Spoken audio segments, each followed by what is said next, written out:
welfare state tries to realize the objectives: economic planning, freedom from want, equality of rights, assistance from the cradle to grave, and democratic socialism. Economic planning: every individual living in the society compulsory having the economic planning, and also government also having economic planning, individual also. If you are living in the society, compulsory మనకి ఏముందంటే economic planning అనేది very very important. The object of economic planning is to regulate the production according to the needs of the society.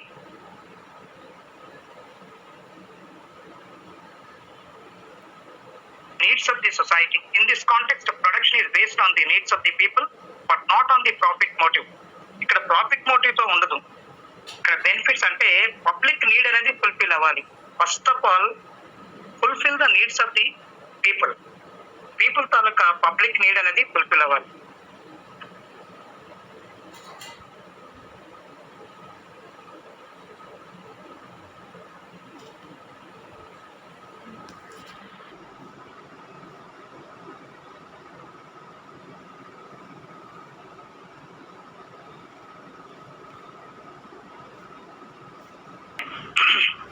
Economic planning is the very very important. Compulsory, first of all, fulfill the needs of the people in the society.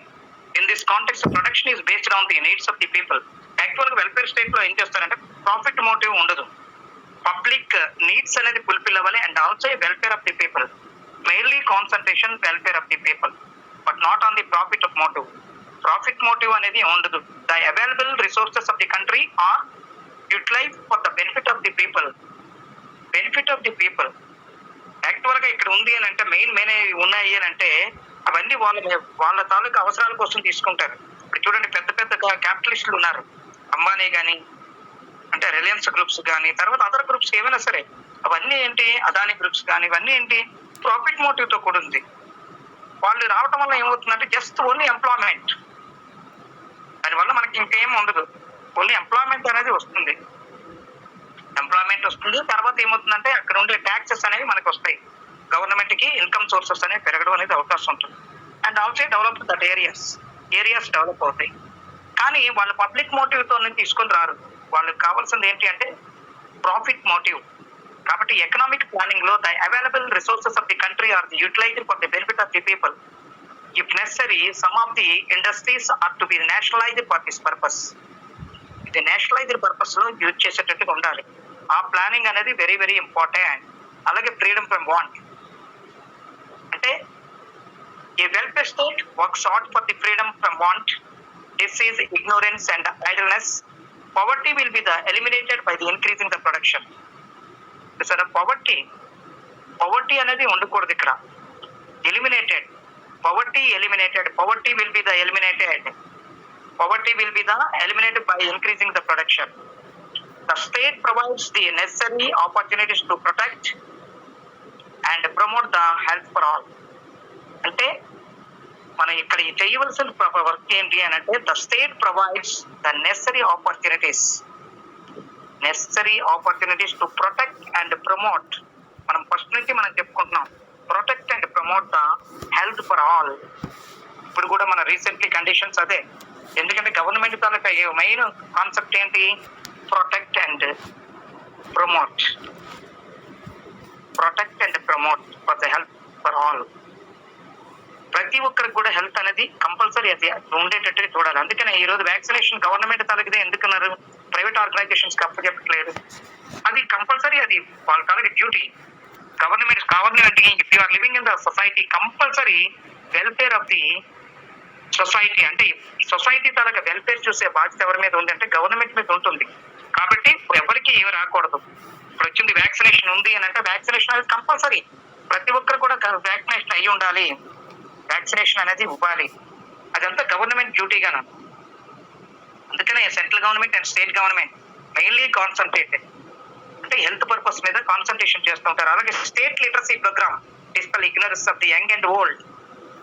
మీకు ఇంతకు ముందు కూడా చెప్పాను, ఎందుకంటే literacy rate actually illiterates అనేవాళ్ళు ఇంతకు ముందు ఎక్కువగా ఉండేవారు. At the time of the independence మనకి లిటరసీ రేట్ అనేది చాలా తక్కువ, ఇల్లిటరీ రేట్ ఎక్కువ ఉండేది. కానీ recently developed the literacy rate every one educated. ప్రతి ఒక్కరు కూడా ఎడ్యుకేషన్ అనేది వాళ్ళకు ఉంది, అంటే ఎంతో కొంత నేర్చుకుంటున్నారు. ఇది not a purpose of the job purpose తో కాదు, మిగతా మందికి కూడా వాళ్ళకి మినిమం నాలెడ్జ్ రావాలి. అందుకని it is the responsibility of the state to create the countless jobs to wipe out idleness from the people. ఇక్కడ కంపల్సరీ జాబ్ పర్పస్ అనే కాకుండా ప్రతి ఒక్కరు కూడా, అంటే ఫుల్ఫిల్ ద జాబ్ పర్పస్ కూడా ఫుల్ఫిల్ అవుతుంది, అండ్ ఆల్సో వాళ్ళకి సంబంధించిన వరకు మెయిన్ కాన్సన్ట్రేషన్ నీడ్స్ అనేవి ప్రొవైడ్ చేయగలిగితే అంతే success of the welfare state అనేది సక్సెస్ అవుతుంది. అందుకనే every government concentration on the welfare of the people and also implementation of the programs, implementation of the manifestos of the political parties. అలాగే equality of rights ఉంది, మనకు already బాగా తెలుసు. ఎందుకంటే every one, if you are living in the society, compulsory having some rights. అవి ఏవైనా అవ్వచ్చు, natural rights అవ్వచ్చు, ఫండమెంటల్ రైట్స్ అవ్వచ్చు, తర్వాత ఏ అయినా సరే ప్రతి ఒక్కరు కూడా enjoying the all rights in the society. Equality of rights is the basic principle of the democracy. It means all are equal in the eye of law. All are given equality of rights without the discrimination as to sex, language, race and religion. అంటే ఇక్కడ no discriminations between the different categories of the people living in the society. ఇక్కడ ఎవరి మధ్య కూడా ఎలాంటి ఇవి కూడా discriminations ఉండకూడదు. All are equal in the society. Every one living in the society compulsory having all rights. ప్రతి ఒక్కరికి కూడా ఉండాలి. ఇతను తక్కువ, వీళ్ళు పూర్ ఫ్యామిలీ కాబట్టి వీళ్ళకి రైట్స్ ఉండకూడదు అని ఏం లేదు. లివింగ్ ఇన్ ద సొసైటీలో ఉండేటప్పుడు ప్రతి ఒక్కరు కూడా ఆల్ ఆర్ హ్యావింగ్ రైట్స్. ప్రతి ఒక్కరు కూడా రైట్స్ ఉండాలి. రైట్స్ ఉండేటప్పుడు every one enjoying rights, every one protect from the rights. ప్రతి ఒక్కరు కూడా రైట్స్ ని ప్రొటెక్ట్ చేసుకుంటారు. Every one protect the rights, individual rights, fundamental rights, natural rights, ఇవన్నీ కూడా ఆల్ రైట్స్ ఇందులో ప్రతి ఒక్కరికి ఇస్తారు. కాబట్టి ఏముందంటే it means all are equal in the eye of laws. అలాగనే equality of rights provides equal opportunities for all for the development of their own individual personalities. ఇక్కడ ఏమవుతుందంటే individual developments, equality of rights provides the equal opportunities for all for the development of their own individual personalities. ఇక్కడ ఏమవుతుందంటే అందరికీ equal opportunities అని provide చేయడం జరుగుతుంది. Reservation category ఉన్నా కూడా ఇక్కడ మనకి ఏమవుతుంది, ఆపర్చునిటీస్ అనేవి అందరికీ ప్రొవైడ్ చేయడం జరుగుతుంది. అందుకనే equality of rights is the very very important in the welfare state. అలాగే ఫ్రమ్ క్రాడిల్ టు గ్రేవ్, ఈ welfare state extends the protection for its the citizens from the cradle to grave in all respects. అలాగనే compulsory universal education for children dispels ignorance. Employment information bureaus provide rights jobs for the right candidates. Compulsory saving schemes and pension benefits save the retired people from the వెదరీస్ of the old age. ప్రతి ఒక్కరు కూడా, అంటే child age దగ్గర నుంచి old age వరకును అన్నీ కూడా protection అనేది ప్రొటెక్ట్ చేసేది. అందరికీ అన్ని రకాలైన ఫెసిలిటీస్ అనేది ప్రొవైడ్ చేయగలగాలి, అన్ని ప్రొవైడ్ చేయగలగాలి. అది ప్రొవైడ్ చేసేటప్పుడు the state is called as a welfare state. అంటే ఏ స్టేట్ అనేది ప్రొవైడ్ చేయగలుగుతుందో ఆ స్టేట్ ను మనం ఏం చేస్తున్నాం అంటే వెల్ఫేర్ స్టేట్ గా ఎక్స్ప్లెయిన్ అంటే వెల్ఫేర్ స్టేట్ గా చెప్తున్నాం. అలాగనే democratic socialism, it is very very important. కారణం ఏంటి అని అంటే వెల్ఫేర్ స్టేట్ లో మనకు మెయిన్ కావాల్సింది ఏంటంటే ఈక్వలైజేషన్. సోషలిజం లో ఆ ఈక్వలైజేషన్ ఉంటుంది. కాబట్టి welfare state also a democratic states. కాబట్టి democratic socialism is the means of the establishment of the social welfare state. The positive elements of the individualism and the welfare measures of collectivism are fused judiciously in democratic socialism for the benefit of the people. The welfare state is a democratic because it protects the life, liberty and property of its individual socialistic. Since it ensures the manufacturers, workers and consumer through the protective measures. అంటే సొసైటీలో ఉంటే ప్రతి ఒక్కరిని protect చేస్తూ వాళ్ళకి సంబంధించిన వరకు rights ని ప్రొవైడ్ చేస్తూ వాళ్ళకి సంబంధించిన ఆపర్చునిటీస్ అన్ని కూడా ఇన్వాల్వ్ చేస్తూ చేసేదే వెల్ఫేర్ స్టేట్. అలాంటి స్టేటే డెమోక్రటిక్ సోషలిజం అని అంటాం. అందుకనే డెమోక్రసీ అనగానే మనం చెప్పుకుంటాం, ఎందుకంటే ఈక్వలైజేషన్ తో కూడుకున్నది. సోషలిజం కూడా అదే.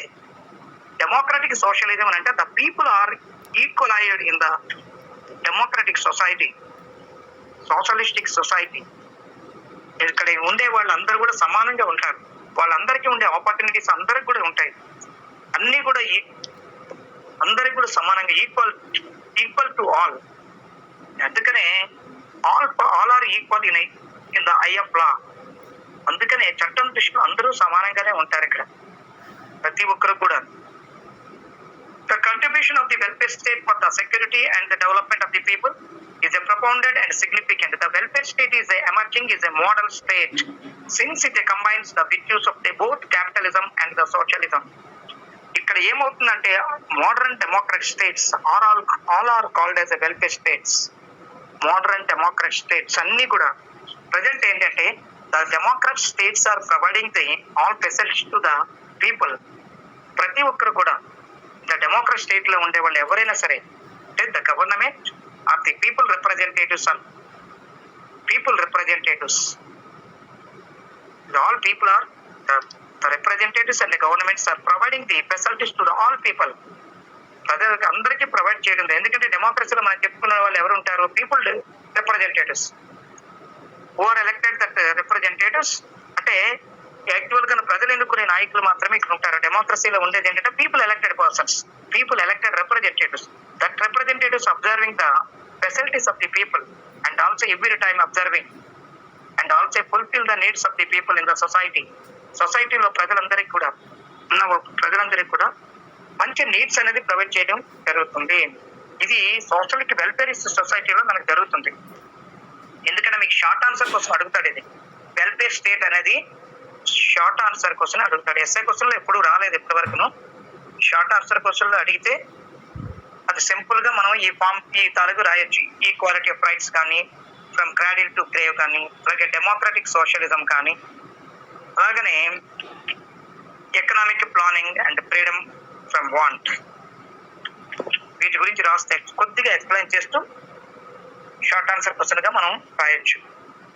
అలాగనే గవర్నమెంట్స్ లో మనం చెప్పుకున్నాం, ఫార్మ్స్ ఆఫ్ గవర్నమెంట్ కూడా మనం చెప్పుకున్నాం ఇంతకుముందు. How many types of governments in ancient form of governments? Classification of governments లో how many types of governments in the ancient period?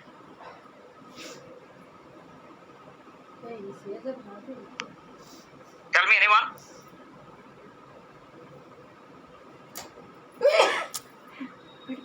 ఏమైనా వాయిస్ వినపడుతుందా?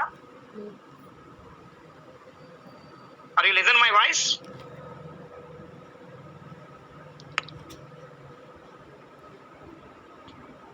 Are you listen my voice?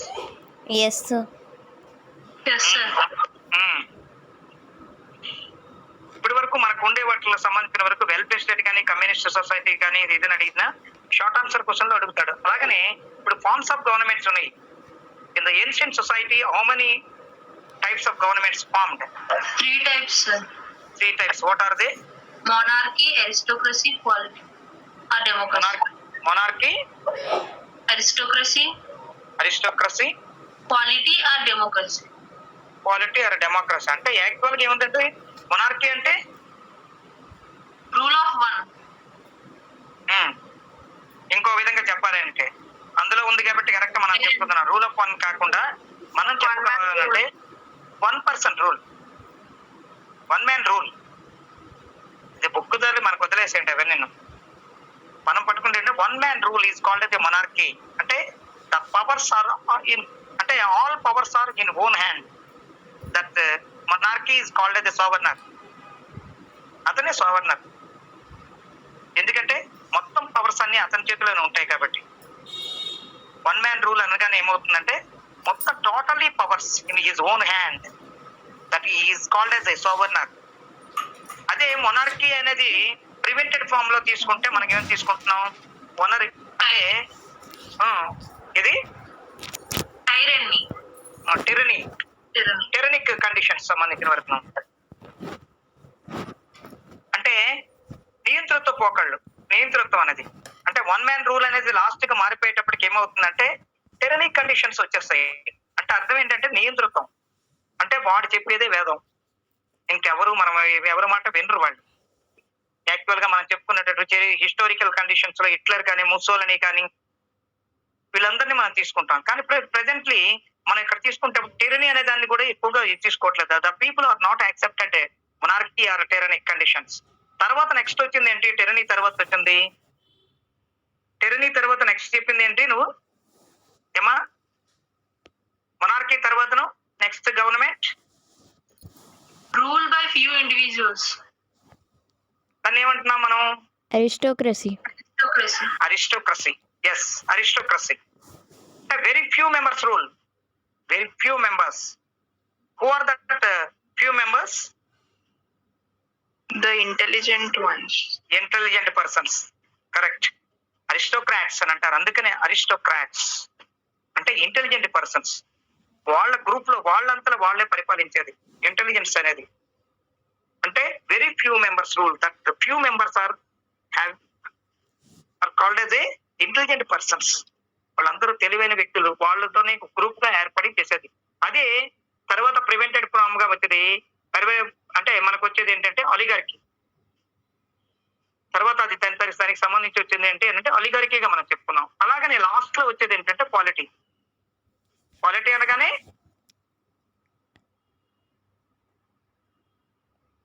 Rule of many అని ఇచ్చాడు. కానీ మనం ఏమనుకుంటే number of people are ruling the nation is called as a polity and also is called as a democracy. Recently modern period లో దాన్ని మనం ఏ విధంగా తీసుకుంటాం అంటే డెమోక్రసీగా తీసుకుంటాం. Polity is called as a democracy. అంటే ద పీపుల్ అంటే నెంబర్ ఆఫ్ పీపుల్ అంటే నెంబర్ ఆఫ్ పీపుల్ అంటే అర్థం ఏంటంటే అక్కడ number of representatives ruling our nation is called as a democracy or polity గా తీసుకుంటున్నాం. అలాగే మోడర్న్ ఫార్మ్స్ ఆఫ్ గవర్నమెంట్ సంబంధించిన వరకు monarchy, aristocracy, democracy. Monarchy, aristocracy and dictatorship. Monarchy, aristocracy, democracy and dictatorship are some of the modern forms of governments. అంటే ఇక్కడ ancient లో కూడా మనం తీసుకున్న ఏంటంటే మొనార్కీ, అరిస్టోక్రసీ అండ్ పాలిటీ. అలాగే మొనార్కీ అనగానే మీరు చెప్తున్నారు ఏంటంటే single man rule. Single man rule లో అనగానే ఆయనకి ఏముంటాయి? కంప్లీట్ పవర్స్ అని ఇవ్వడం జరుగుతున్నాయి. అంటే అబ్సల్యూట్ పవర్స్ అంటే సంపూర్ణమైన అధికారాలని ఆయనకి ఇవ్వడం జరుగుతుంది. అంటే మొత్తం అధికారాలని ఆయన తీసుకుంటాడు, ఇవ్వడం కాదు. Hand over the all powers from the people. ప్రజల దగ్గర నుంచి అన్ని అధికారాలను తీసుకుంటాడు. అందరి చేతిలోనే ఉంటాయి మొత్తం. అందుకని అబ్సల్యూట్లీ మొనార్కీ అని అంటారు. Absolutely monarchy. అలాగనే లిమిటెడ్ మొనార్కీ కూడా మనం తీసుకోవచ్చు. A limited monarchy is one in which the powers of the monarch are limited by the constitution, written or unwritten. Most of the absolute monarchy have the gradually transferred into the limited monarchies. Britain, Norway and Sweden are good examples for the limited monarchies. అంటే ఇది కొన్ని తరగతి transfer జరిగాయి unlimited monarchy నుంచి limited monarchyగా. అంటే very few powers, some powers are given to the people. ఇలా ఇవ్వటం వల్ల అలాంటి దేశాల్లో మనం చెప్పుకుంటే Britain and Norway and Sweden good example గా తీసుకోవచ్చు. అలాగే హేటరీ మోనార్కీ కూడా ఉంది. అంటే వంశపారంపర్యంగా వచ్చేది. Hereditary monarchy is one in which the ruler inherits the throne of the according to the principles of the succession. Most of the monarchies in the past very hereditary monarchies. మనం ఇప్పుడు కూడా మనం చూస్తుంటాం. వాళ్ళకి సంబంధించిన వరకు ఇంకా ఉన్నారు. ఇప్పుడు మనం చూడండి, విజయనగరం గజపతి రాజులు ఉంటారు. Ashok Gajapathiraju, post party Ashok Gajapathiraju, post party ఆనంద గజపతిరాజు. అంటే వాళ్ళ తాతగారి పేరు అదే ఉంటుంది. దాన్ని కంటిన్యూ హెరిటరీ మొనార్కీ ఇంకా కంటిన్యూషన్ లో ఉంటారు. కానీ వాళ్ళు రూలింగ్ చేయరు. కానీ వాళ్ళకి సంబంధించింది ఉంది అని మనం చెప్పుకుంటాం అంతే. ఎందుకంటే ప్రజెంట్ డేస్ లో సంబంధించిన వరకు ఏముంది, at the time of the 19 మీకు ఉంటది. ఎందుకంటే మీకు ఎకనామిక్స్ లో చెప్పుంటారు. ఈ కింగ్స్ సార్ సంబంధించిన వరకు అన్ని కూడా చేస్తారు. ఇందిరాగాంధీ పీరియడ్ లో మొత్తం ఆల్ ఓవర్ ది ఇండియాకి సంబంధించిన అన్ని కూడా 1948 లో హ్యాండ్ ఓవర్ చేసుకున్నారు. At the time of the Indira Gandhi period లో కొన్ని చేసుకున్నారు. 1948 లో కూడా 1948 who is the home minister in that period? 1948 after independence year Who is the home minister?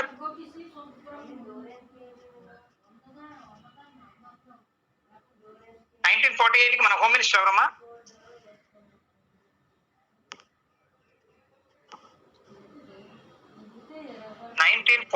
లో మన home minister. Who is the prime minister in that time? అమ్మాయిలు వినపట్ల? Sarojini Naidu.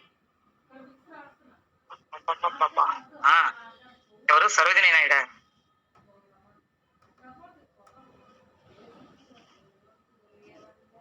Jawaharlal Nehru. Prime minister Jawaharlal Nehru. Home minister ఎవరైనా చెప్పండి, anyone? Who is the home minister in the time of the independence period?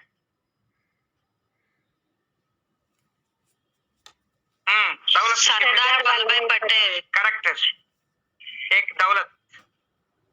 Okay, Sardar Vallabhbhai Patel correct. ఎందుకంటే అప్పట్లోనే prime minister అనుకున్నారు. ఆయన టైంలోనే ఇదేమైందంటే ఈ కింగ్స్ సంబంధించిన వరకు అన్ని కూడా హ్యాండ్ ఓవర్ చేసుకున్నారు. గవర్నమెంట్ అనేది హ్యాండ్ ఓవర్ చేసుకోవడం జరిగింది. కాబట్టి ఇప్పుడు ఇవన్నీ కూడా మనం అరిస్టోక్రసీ అని కానీ ఎలక్టివ్ మొనార్కీస్ కానీ ఇవన్నీ కూడా ఏంటి అని అంటే one type of governments.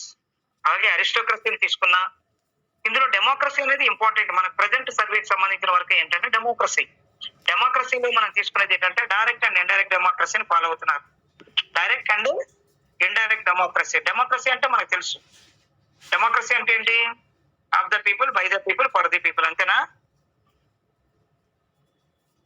And what is the democracy? People's governments.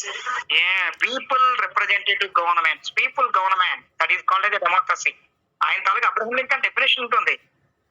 ఎవరైనా అడిగారంటే people government, the people are ruling self government, అది that is called a democrat state. అంటే ప్రజలు తన వాళ్ళే పరిపాలించాలి. అంటే లోకల్ సెల్ఫ్ గవర్నమెంట్ లాగా మనం తీసుకునేది. అది తన కోసం వాళ్ళ కోసం వాళ్ళే చేసుకున్నారు. అబ్రహం లింకన్ చెప్పిన డెఫినేషన్ లో అదే ఉంది. Of the people, by the people, for the people అని అంటే ఏముందని మన కోసం మనమే చేసుకున్నాం. అది we are creating the frame the government, we are ruling our government, we are develop our government. Government సంబంధించిన వరకు మనంతలో మనమే డెవలప్ చేసుకున్నాం. అందుకని 2 టైప్స్ ఆఫ్ గవర్నమెంట్స్ గా మనం తీసుకున్నాం, direct democracy and indirect democracy. అందులో డైరెక్ట్ డెమోక్రసీలో తీసుకుంటే in pure of direct democracy the will of the state is directly expressed and formulated through the people. In many of the ancient city states, Greek and Rome, direct democracy was in existence, but the system of the government is practicable only in small states with the limited citizens.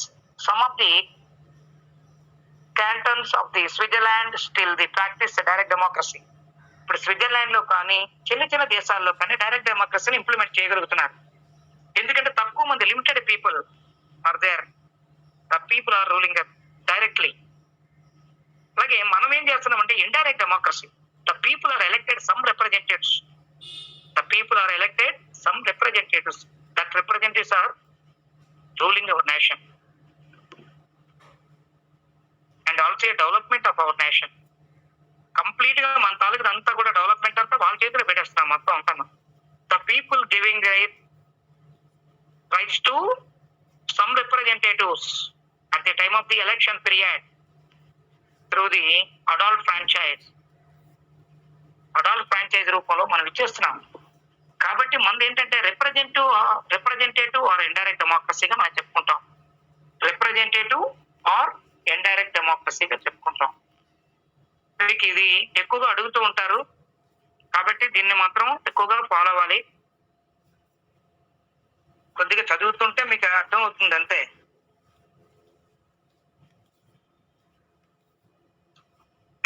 Do you understand?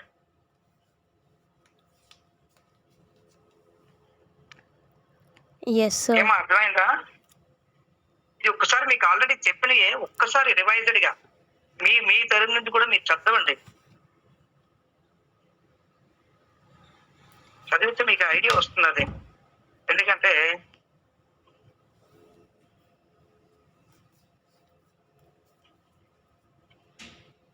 ఇంక ఇందులో ఏమైనా topics topics మీద ఎవరైనా డౌట్లు ఉన్నా సరే ఏమున్నా సరే నాకు తర్వాత నాకు ఒకసారి పర్సనల్ గా నాకు ఇచ్చేయండి. సార్ ఇది నెక్స్ట్ చెప్పండి టాపిక్ లో గట్రా ఏమైనా ఉంటే చెప్పండి సార్ అని అంటే దెన్ ఐ విల్ ఎక్స్ప్లెయిన్. నేను చెప్తాను మీకు పర్సనల్ గా నాకు ఇచ్చేయండి, పర్వాలేదు. గ్రూప్ లో చెప్పడం మీకు ఇష్టం లేకపోతే సార్ ఈ టాపిక్ మళ్ళీ ఒకసారి చెప్తే మేము వింటాం సార్ అన్నాడు. Then I will explain, no problem. Okay, కొద్దిగా ప్రిపేర్ అవ్వండి అంతే చాలు. Okay, thank you. ఏమా సమాధానం చెప్పు. సెమినార్ టాపిక్ ఇచ్చారు కదా సార్, అది ఎన్ని పేజెస్ రాయాలి సార్? ఏమా సెమినార్ టాపిక్ సార్, అది ఎన్ని పేజెస్ రాయాలి అని? ఎన్ని పేజీలు అని కాదు, మీకు అసలు యాక్చువల్ గా అదే బుక్లెట్ అనేది ఫిల్ చేయాలని అంటారు. అది ఎన్ని పేజీలు ఉన్నాయి? అవి ఎక్కువ ఉన్నాయి సార్, బాగా. ఎన్ని పేజీలు ఉంటాయి? 30 పేజెస్ ఉంటాయా? 25 to 30 ఉంటాయి అనుకుంటా. 17 to 18 ఉన్నాయి సార్. మీరు అదిగో 17 to 18 అంటే కదా. మీకు ఎందుకు మ్యాటర్ దొరకదండి? ఏమా 17 to 18 అయితే మనం రాయొచ్చు. 30 పేజెస్ 20 అబోవ్ పేజెస్ ఉంటే మనం రాయలేము. ఏం మ్యాటర్ ఏం లేదా ఏంటి? రాయడం కష్టంగా ఉందా? లేదు సార్, అంటే నార్మల్లీ ఎన్ని పేజెస్ రాయాలండి? నార్మల్లీ ఎన్ని పేజెస్ రాయాలని లేదు, యాక్చువల్ గా వాళ్ళు ఇచ్చింది ఫుల్ఫిల్ చేస్తారు కంపల్సరీగాను. లేదు అని అంటే దానికి సంబంధించిన ఇన్ఫర్మేషన్ మన దగ్గర సరిగా లేదు అని అంటే 1 or 2 పేజెస్ మీరు విడిచిపెట్టేసిన ప్రాబ్లం లేదు. 4-5 పేజెస్ వరకు విడిచిపెట్టేసిన no problem. Okay sir. Sir black and blue ఈ రెండే యూజ్ చేయాలా? అంతే అంతే. Okay sir, okay sir. ఇంకా అదర్ కలర్ గట్రా యూజ్ చేయకూడదు. Okay sir, thank you sir. Okay sir. సరేమ్మా, రైట్, బాయ్. హెడ్డింగ్ ఒక ఫుల్ పేజ్ యూజ్ చేయొచ్చా, లేదా సేమ్ పేజ్ నుంచి హెడ్డింగ్ ఇంకా మ్యాటర్ మొత్తం స్టార్ట్ చేయొచ్చా సార్? అలా కాదు, Seminar. ఫస్ట్ ఒక టాపిక్ ఒక ఇది ఇస్తున్నారు కదా, మాకు ఫస్ట్ పేజ్ ఉంటుందా? ఫస్ట్ పేజ్ లో ఏముంటుంది? ఫస్ట్ పేజ్ అంటే సర్టిఫికేట్, అది సర్టిఫికేట్ ఉంటది, ప్రిన్సిపల్ గారి సిగ్నేచర్ నాది సైన్ తో ఉంటుంది ఒకటి. నెక్స్ట్ డిక్లరేషన్స్, దాని తర్వాత వైట్ పేజెస్ స్టార్ట్ అవుతాయి సార్. స్టార్ట్ అవుతుంది కదా. అక్కడ మీరు ఏం చేస్తారంటే ఒక పేజ్ లో మీ టాపిక్ రాసేసి then continue the another page. Okay sir. ఒక టాపిక్ అనేది మీరు ఏదైనా డిజైన్ చేసినట్టుగా రాసుకోండి. ఆ టాపిక్ చేసేది అది కూడా ఓన్లీ బ్లాక్ అండ్ బ్లూ కదా sir? Black and blue colour use చేయొచ్చు. సార్ అంటే ఫస్ట్ పేజ్ నేమ్ అవి రాయొచ్చా? రాయొచ్చు, నేమ్ టాపిక్ రాసుకోవచ్చు. ఓకే, రాయొచ్చు. రాసి దెన్ కంటిన్యూడ్ యువర్ టాపిక్. చెప్పమ్మా. సార్ అది వైట్ పేజెస్ కదా, అటు ఇటు రాయాలా లేదా ఒక సైడ్ రాస్తే సరిపోతుంది? One side. Okay okay, one సైడే రాస్తారు. Okay sir. సరే అమ్మా, అయితే బాయ్ బాయ్.